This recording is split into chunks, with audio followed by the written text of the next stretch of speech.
Kei ngā whānau e noho ora mai nā I roto I o koutou kāinga, tēnā koutou katoa. Nau mai hoki mai ki Tapatahi, ki konei anō tātou wānanga ai matapakihia ai I ngā take o te wā.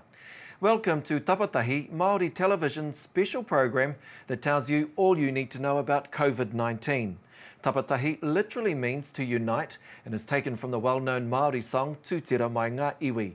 And it's all about doing this together, so if you have a question or comment, please let us know. Well, coming up on the show, sport is one of our greatest pleasures and pastimes, either as players or those who participate from the sidelines or in front of the telly. But COVID-19 has halted all sport for now, from the Olympics down to grassroots school sports. Coming up on Tapatahi, we talk with the chair of Māori Rugby, Whaira Palmer, former radio sport host Mark Peard, and Tall Blacks and Breakers basketball player Jordan Ngātai. Chelsea Groupfield also joins us to talk about the impact of COVID-19 on sports. And what is being done to support the homeless? We discuss the effects of the pandemic on the communities of Rotorua and Whangarei. And as we promised, the tūhaka whānau have a special message and waiata for us.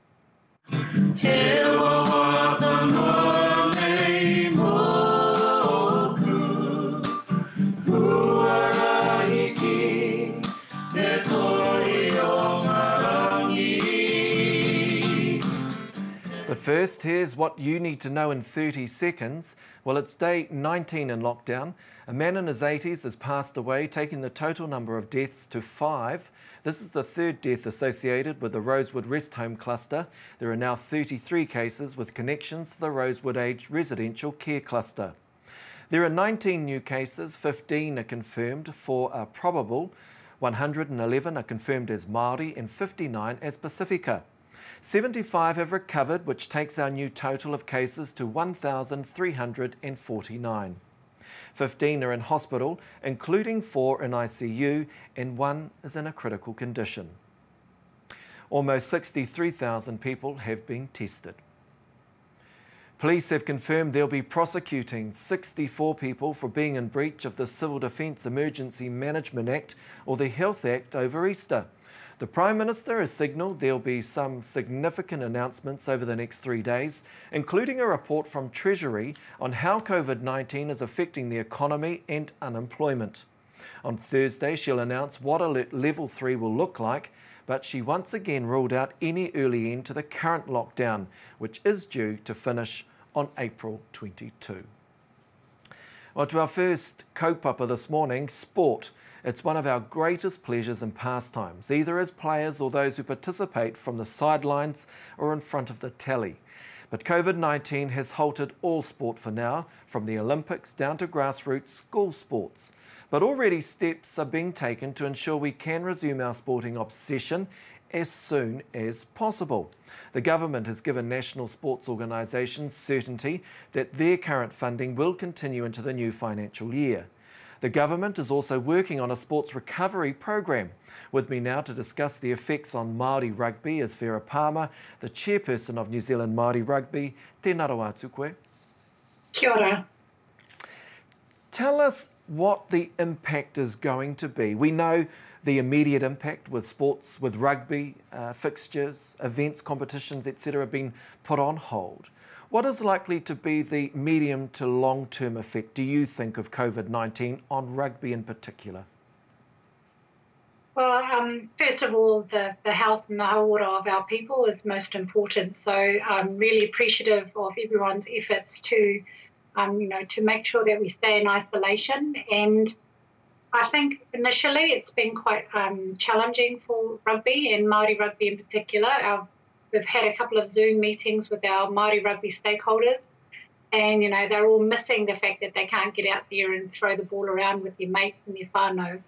So we really appreciate that this is challenging for some who like to keep active and love the game.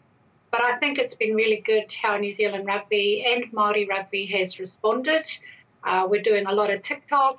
We're all getting online and doing what we can, showing what you can do in your own little bubble in terms of keeping your rugby skills up and keeping engaged. And we've got a lot of our key players doing stuff online. We've got Isolation Nation and seeing the likes of TJ Perenara and Nehe showing that they're taking this time to learn te reo Māori and show that you can do things as well. Medium term, I think we've got a recovery package. If we come out of isolation, what are our options? We may be looking at playing in front of empty stadiums. Māori rugby, I think, will be fine. Funding has been frozen at the moment in terms of activities we can do, but we just have to be creative about how we can recover from this. What happens to the All Blacks and the Māori rugby team, the Māori All Blacks? So the Māori All Blacks were scheduled to play test matches overseas in July, and that's probably unlikely to happen with all of the travel restrictions. So that's all been put on hold, same with the All Blacks as well, although the All Blacks are hoping that by November that they can play some rugby. We might have to be creative and think about options at the end of the year. It might be the Māori All Blacks can play in a domestic kind of competition of some sort. So we've got all these different scenarios that we're thinking of, and front of mind for me is what we can do for the Māori All Blacks and what opportunities we can provide for our Māori players. Because, of course, if we do come out of lockdown, it's still going to be months away before travel restrictions, as an example, are lifted, right? And that's going to be quite a big challenge for both teams.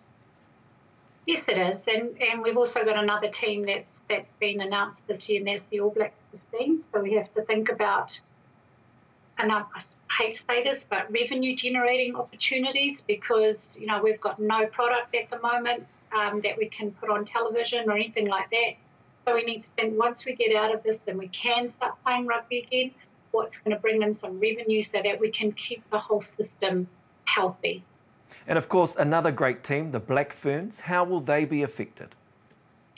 At the moment, they are a priority because we've got the Rugby World Cup 2021 coming up, and there has been no indication from World Rugby that that's going to be postponed. So I'm having a hui after this actually about what we can do to keep that going. So the Black Ferns are still planning as if they're going to be playing games later in the year. Once again, we'll have to be creative if that's not an option, and maybe play test matches against Australia if we can get them on board, or maybe just having a Māori team that they play, or a Super Rugby kind of situation, or even looking at the Wharapama Cup and how we can have that up and running in some way. So we are looking at all those options if we can't play overseas teams. It is good that you've mentioned the options that you are currently considering. And obviously your first option would be some type of domestic competition or opportunity, and then maybe a Trans-Tasman if travel restrictions, for example, were to be lifted between here and Australia, right? Is that part of your thinking?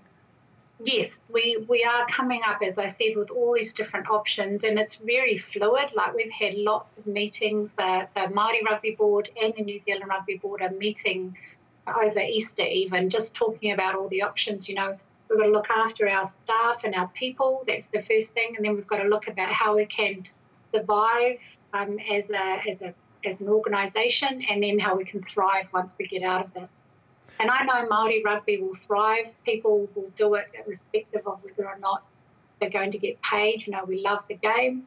Then we've got to look at how we can keep our Māori people in jobs. There are a lot of Māori employed within rugby, so we're just trying to make sure that we think about all those different options.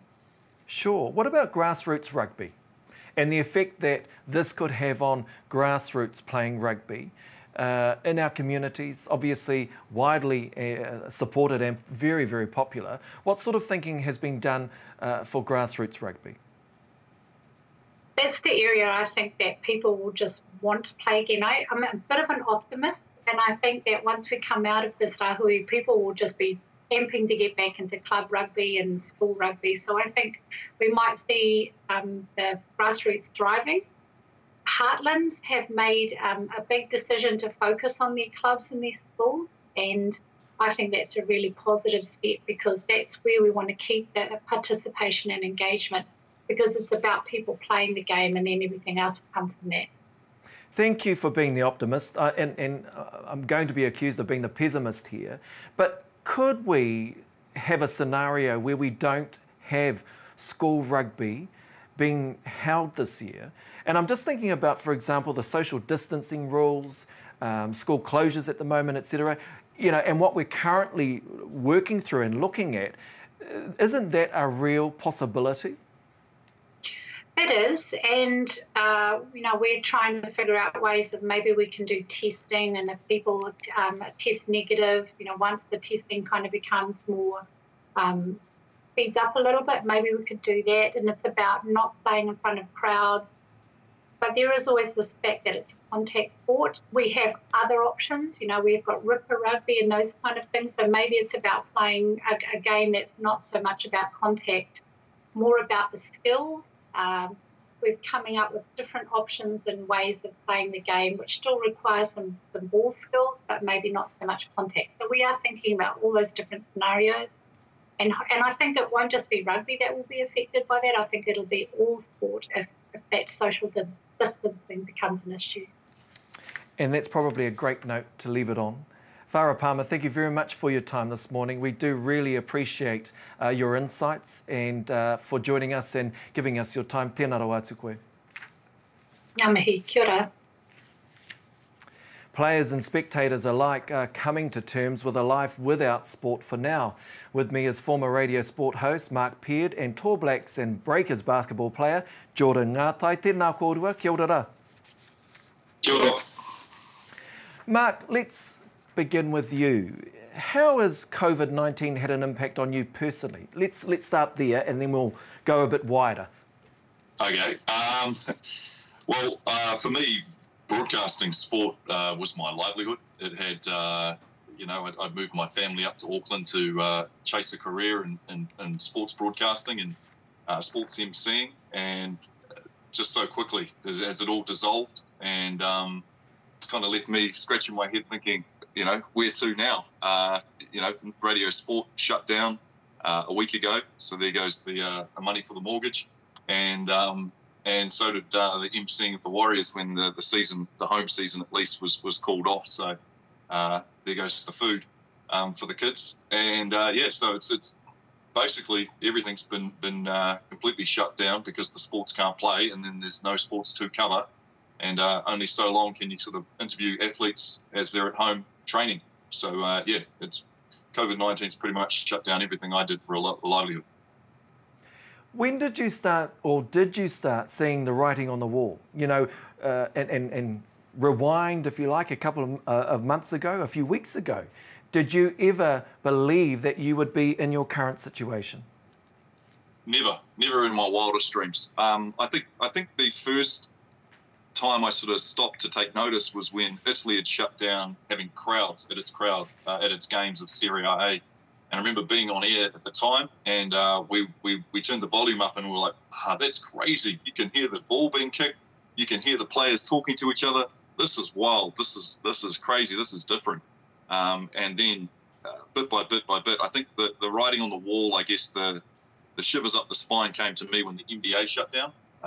That was a real telling thing, because I guess for me as a sports fan, the NBA is like the be all and end all. So once that had problems and had to shut down, I thought this is really serious. And then it started to leak down to the southern hemisphere, and our sport started to be affected. And yeah, it just became less and less content we could cover. Jordan, tell us about your situation. How has COVID-19 affected you? Yeah, basically what Mark said. I mean, it's tough not being able to play the sport I love. I think I just have to kind of switch my mindset up and just stick to working out in the backyard with whatever weights I have. It certainly has been tough though. Like, this is probably the longest I've gone in a while without shooting a basketball.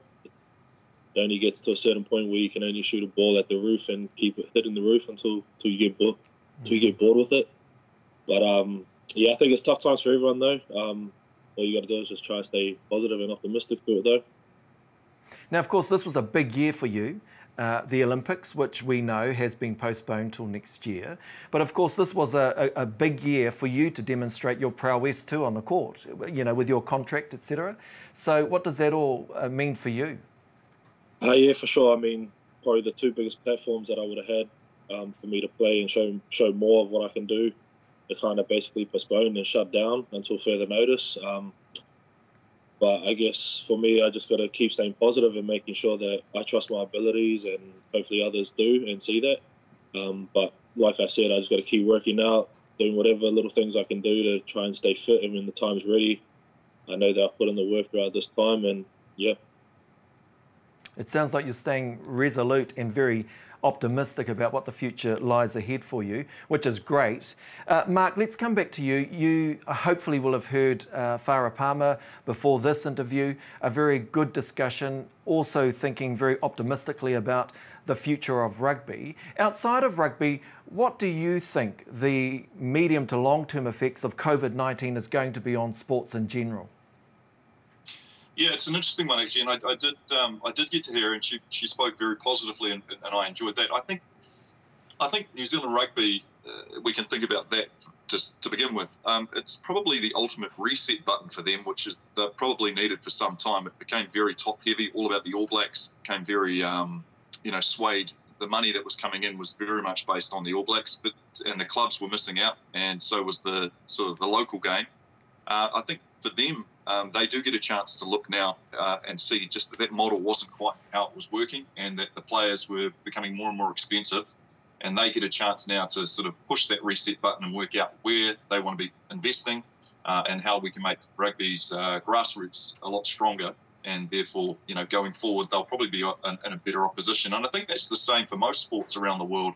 It did become very much about salaries and a loaded sort of model where the players were making all the money, the broadcasting rights and deals were sort of getting out of hand, and the sports were too dependent on the players playing rather than being able to be self-contained. Ultimately, I think New Zealand rugby should be looking at a model where they focus solely on Mitre 10 Cup. We need to stop worrying and looking around the rest of the world and trying to grow the game with the rest of the world. We need to be self-sustainable. We need to be able to look at ourselves, just like the NBA does, goes and gets the best players around the world. And I'm sure Jordan will have someone knocking on his door after everyone can see that ball bouncing off the gutter and get a kind of contract over there. But focus inward and have a plan where, our country can survive something like this again, and we can still put a product on, because I've got a good feeling that we'll get through this a lot quicker than the likes of the States and other countries, and we'll be able to start pumping out content to the rest of the world. And imagine that. Imagine our Mitre 10 Cup being broadcast all over the world, because we're one of the few countries that can do contact sport, because we've managed to stamp something like this out. And those broadcasting deals and that money to be made will be plentiful, because no other sports will be playing at the time. If you look around the rest of the world and the rest of the sports, I think each one will be affected differently. They'll come back. Maybe not as strong to begin with, but we'll get back into the swing of things, and people will start feeling more and more comfortable to sit down and enjoy sport.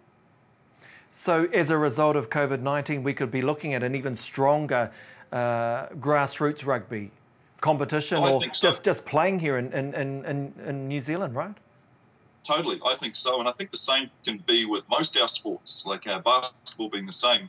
The more inward focused we can be, the more strength we can give to our grassroots, the more encouragement we can give for our kids coming up and through. I mean, we're talking about being positive. This is a great moment for us to be positive and press that reset button where things were a little too money heavy, a little too international heavy, and we're actually really good athletes, and we're really good at covering our really good athletes. We can make great product that the rest of the world would want to buy into, and especially rugby, because obviously we have the best rugby players in the world in this country. We should be focused inwards, and if they want our product and if they want to come and play with us, then join our competition. Let's not prop up everyone else's competitions and focus on that.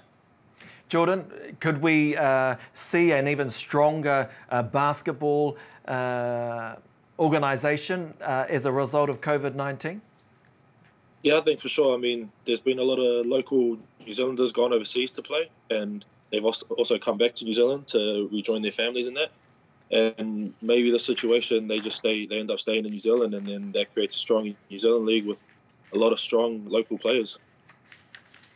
So what happens next for sport, New Zealand? And this is a question that I ask of both of you, because obviously we are waiting to see what happens and decisions from government to be made. But is there anything that we can be doing in our current situation? Mark? Yeah, well, I'm looking at how sports will be broadcast in the future, and I think we've been we've had the luxury of always doing it through radio and television, and in my opinion, I think we've missed a lot of the chances to be using social media to get it out there. So from the ashes rises a new way of sports broadcasting and sports content, and that's what I'm doing. I've got my Mark Dead Sports Facebook page up and running. It's we do a daily debrief show. I've got Blake Ashford, ex-Warrior, and Nathan Arere, who's a guy who I used to work with at Radio Sport. And for an hour there, we'll just broadcast out a show that has different athletes on it, talking about what they've been doing in lockdown. But then that grows and evolves into what can be within sport when we can get out of lockdown. Where we can actually utilise the online space to get it out there, because that's where the younger audience is. That's where the kids are. You know, I might not be that sharp on the old TikTok, but we can still make great content with our athletes, and it kind of opens up the door to where I think there was a massive gap between media, the players, and the fans. I think there was a big gap there. This can very much crush that gap down, and we can all be sort of as one. And I think when we know our athletes on a personal level, and we feel like we connect with them on a personal level, when they knock the ball on, when they miss a shot, and they seem like a person who, yeah. We did just lose you a bit there, Mark, but great kōrero. Jordan, what's your message to other athletes like yourself who are currently doing what they can to stay positive, to stay optimistic about what the future lies ahead for them? What's your message to them? I think what you just said, staying optimistic, staying positive. I mean, it's a good time to be with your whānau and help them through this tough time as well. But also just being there. I mean, the best thing you can have is family time. And I think in this time, having 4 weeks of lockdown, you got nowhere else to go, can't really do a lot of things. I mean, being with your family is awesome during this time. And yeah, I think what Mark said about the social media, I think athletes putting what they're doing through this time during workouts, just engaging with fans is awesome, because then people get to know them on a personal level, like Mark said. And I think that's even better. Jordan Ngātai, Mark Peard, thank you very much for your time this morning. We really do appreciate it. And thanks for the positivity and optimism, I have to say too. Tēnā kōrua. Thank you. Well, at the grassroots levels, many parents, rangatahi and tamariki, devote much of their weekends to various sporting codes. But COVID-19 has left them in limbo. Chelsea Groupfield is a former Associate Director of Sport New Zealand, a triathlete who regularly competes in Iron Māori, and a netball coach and player. Chelsea, tēnā rau atu koe. No mai. Tēnā koe, Shane.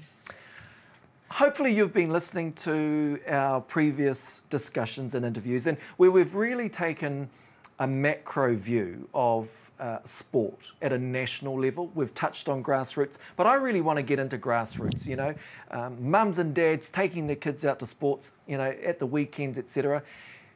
What is the impact of COVID-19 going to be, or what is the effect going to be, do you think, on that level of sport? Oh, kia ora rawatu. I want to build on the positive kōrero that was presented, and just to say that the impact is huge. We know that for our whānau.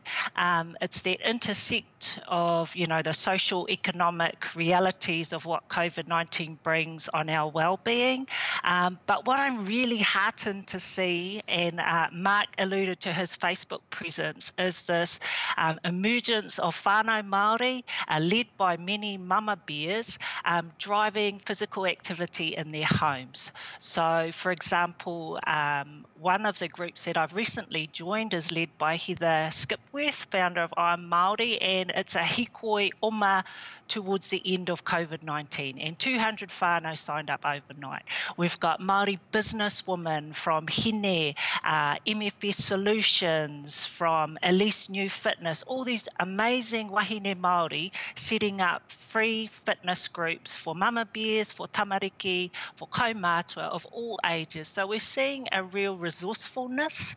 If ever there was a time for our Maui traits to come forth, It's now, and we're really seeing that, but we need to balance that with reality. And the reality now for many whānau is that they're struggling. Food security, having a safe place to stay, those are priorities for many of our whānau. So we need to be realistic around how we can continue to encourage whānau to be active as a part of their day, to prioritise it for the health and well-being of us all. So isn't it great that we are seeing, quite a significant increase in physical activity across the motu, within our own whānau especially. As whānau, as Māori, as people, we do reach out to sport or physical activity, right, as a way to help us overcome challenges or barriers that we may face. Picking up on your point around the challenges and the struggles that many whānau are facing at the moment. Kia ora, yes, and this is nothing new for us. The challenges are always coming at whānau Māori, but what I've been really proud of is the leadership within our communities, people who have always stood up, but also people who actually never had this opportunity before. And the role and influence of social media has been huge, and I think that's going to continue until we get some more clearer direction from government around what the potential shifts will be and implications of those shifts as we move down to alert level 3, alert level 2. How will those restrictions be taken away, or what are the activities that we'll be able to engage in as we move through the different levels? What do you think about the government's response, in particular to sport? Are they doing enough? Are they saying the right things? Have they put in place the right things to be able to help us through these times? Oh, look, as an ex-public servant, I'm actually really proud of the government's response and the work that has been going on behind the scenes. From a sport and recreation perspective, I think the messages I've been hearing from Sport New Zealand have been great. The focus is on the health and well-being and safety of New Zealanders first and foremost, and second, protecting the sports system, giving some stability and assurity to the system, to our national sporting organisations, to our regional sports trusts, to our athletes and coaches, and looking after them. And then with a mind to the future, how do we get through this? What will the sports system and sport world look like beyond COVID-19? So really proud of the efforts that have been put in and the focus on health and well-being of New Zealanders first. What a great way to end our conversation. Chelsea Greenfield, thank you very much for joining us this morning. E mihi atu ana mātou ki a koe, tēnā rawa atu koe. Kia ora rawa atu. Well, we're changing tack now ki tētahi atu kaupapa nui whakaharahara nei. Throughout the motu, Māori organisations are working hard to house the homeless and move people living in homeless shelters and hostels into isolation-proof accommodation. In Rotorua, Tiny Dean and his wife Lindley from Visions of a Helping Hand have housed nearly 200 people in motels since COVID-19 began. They include mums and children and rough sleepers with complex issues such as drug and alcohol addiction. In Te Tai Tokero, 155 Community House worked with other Māori groups to house over 50 homeless people, including a 78-year-old who was living in a tent. Tiny and Lindley, Dean from Rotorua and Richard Pehi from Whangare join me now. Tēnā koutou. Kia ora. Tēnā. Tiny, let's begin with you. Tell us what are you seeing on the ground in Rotorua? Well, on the ground with our rough sleepers, a lot of confusion, a lot of disbelief they're actually being looked after so well by the government, and time and effort that's being put into them by mental health, by us as we just treat them like whānau. We just, we don't judge them. But in saying all that, it's been really, really hard. Can you tell us what you mean by their surprise that they're now being helped? That would suggest that they weren't being helped pre-COVID-19. Can you just talk us through that? Yeah, they've always been helped. They've always, they've always been looked after. But in our CBD, where I had our night shelter, it's been quite rough with a lot of businesses around, and they were quite scoffed at over the last 3 to 4 months because of the way they were acting towards our city. So, yeah. So talk to us about these numbers. So you're saying that you've helped nearly 200 people move into motels or temporary accommodation? Yep, so we're just under 100 in Rotorua. We've got 2 5-star accommodation for them. And then we have 3 motels down in Taupo where we have our wahine and tamariki shelter down there as well, that we're looking after whānau down there as well. So, but the issues just on both Taupo and Rotorua with mental health is big, drug and addictions is big, but we're coping because of the resources that are coming in along with the mental health. We've been very, very blessed. I do want to follow up your comments around mental health shortly, but I will bring in Richard Pehi now. Richard, what is your experience like in whangārei? What are you seeing and hearing? It's really a joint approach to helping our homeless. So we've got lots of NGOs, Māori providers, District Health Board, MSD, opening the doors to make sure that our whānau on the street are safe. And the safest place for them at the moment are motels. How many people are you putting into motels up there? So what we do in 155 is we triage the homeless. So over the last couple of weeks we've triaged 78 individuals in whānau, and out of those we've found solutions, or supported them find solutions outside motels with other whānau, with friends, relatives, and but through motels and stuff, yeah, around about 50, yeah. Both you and Taini work at the coalface, and so you know your communities. I'm interested to know if you've seen an increase as a result of COVID-19 of the number of people and whānau that you're working with, or, yeah, what are you seeing? Richard or Taini? So like Taini said, he, you know, we work at the coalface, so we're working with the rough sleepers. Initially, we were able to get them really quickly because we're with them all the time. So we house them first. In the last couple of weeks, we're starting to get people in cars, people who are struggling to maintain their tenancies and stuff like that. So it's slightly changing a little bit. But initially, it was our rough sleepers. Taini, what about in Rotorua and Taupo and the communities that you're working? Have you seen an increase in numbers that you're working with now, as opposed to pre-COVID-19? Yeah, Rotorua's been the same, the whole lot. We've literally worked with everyone that we have here at our wahine and tamariki and our night shelter. In Taupo is a totally different story. We have seen a lot more people that we've never seen before, ever. A lot of them, yeah. So yeah, definitely in Taupo.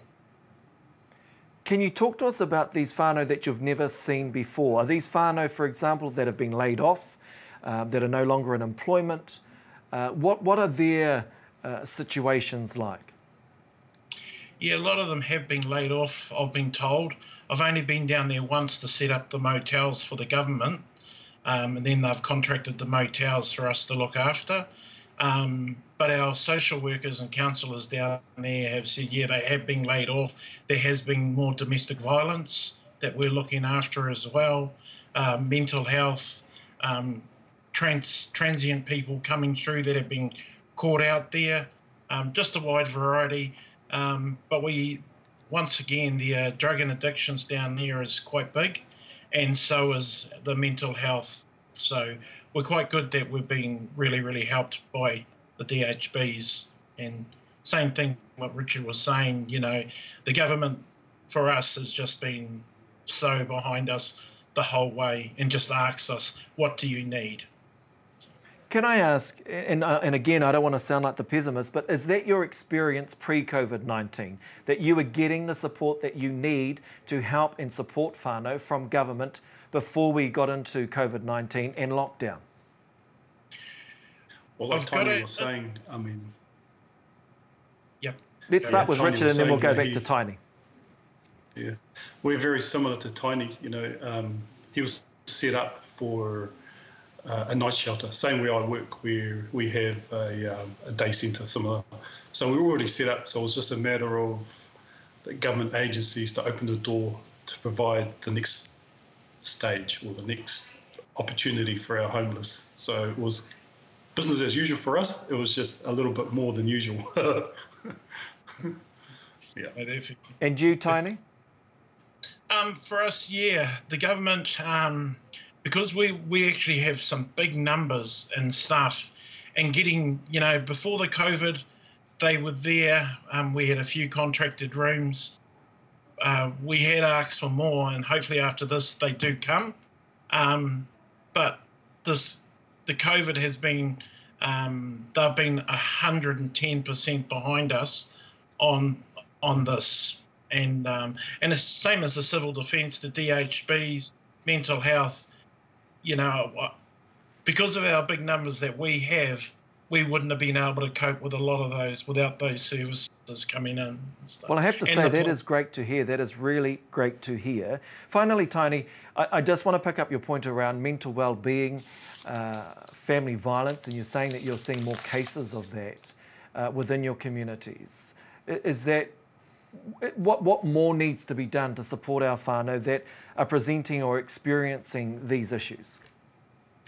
Just over the Easter weekend, I knew that quite a bit was going to pop up. Not be, you know, whānau not being able to buy Easter eggs for their kids, and mum and dad arguing. So, you know, we had 3 or 4 in Rotorua, and we had a couple down in Taupo that presented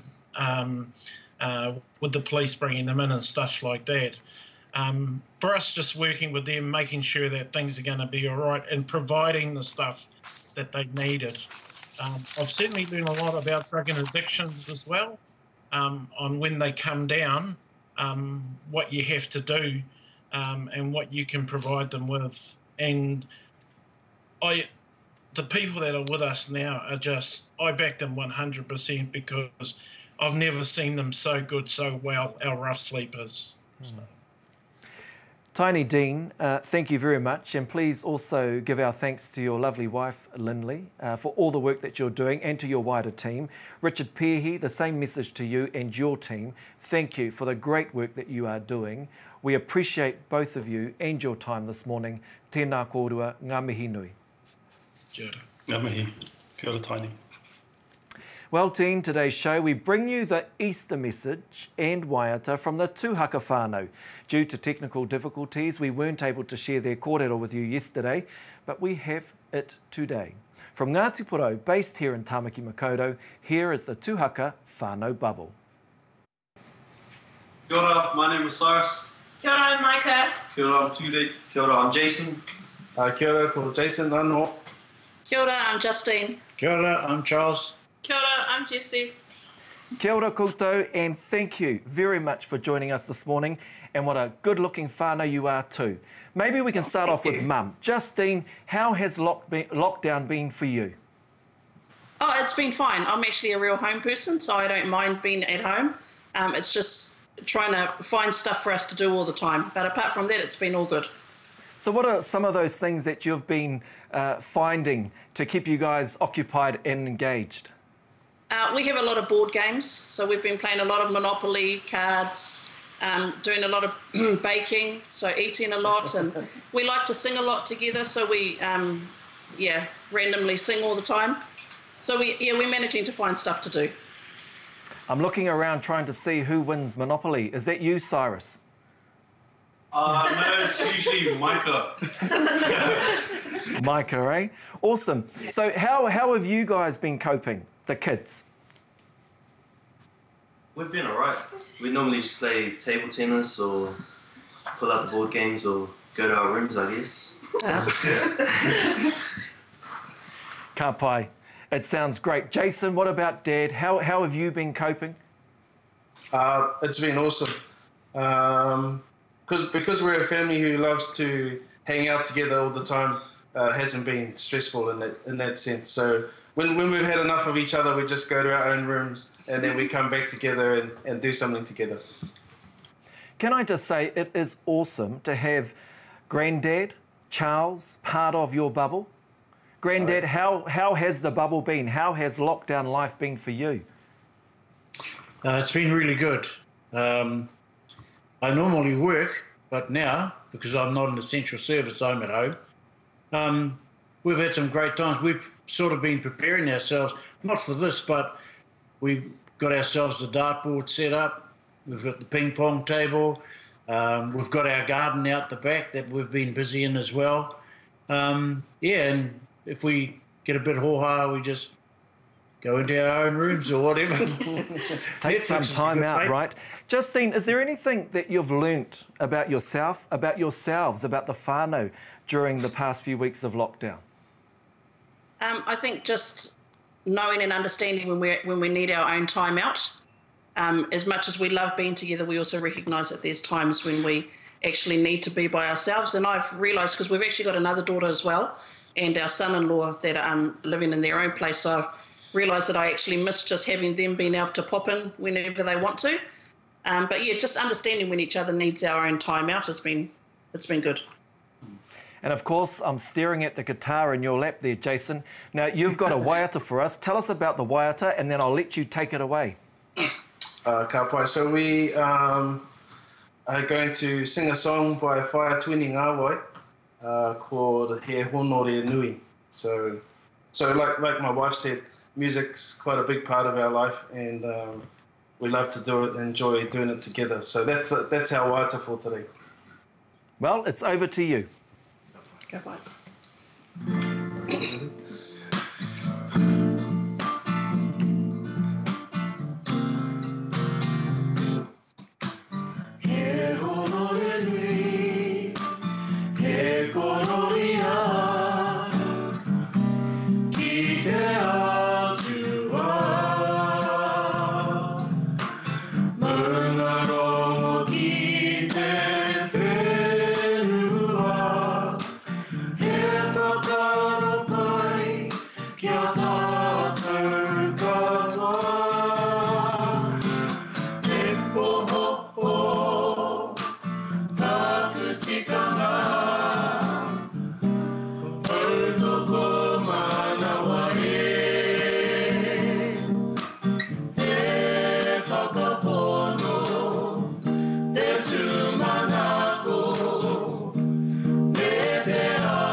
Ka mau te wehi, tēnā rau atu koutou.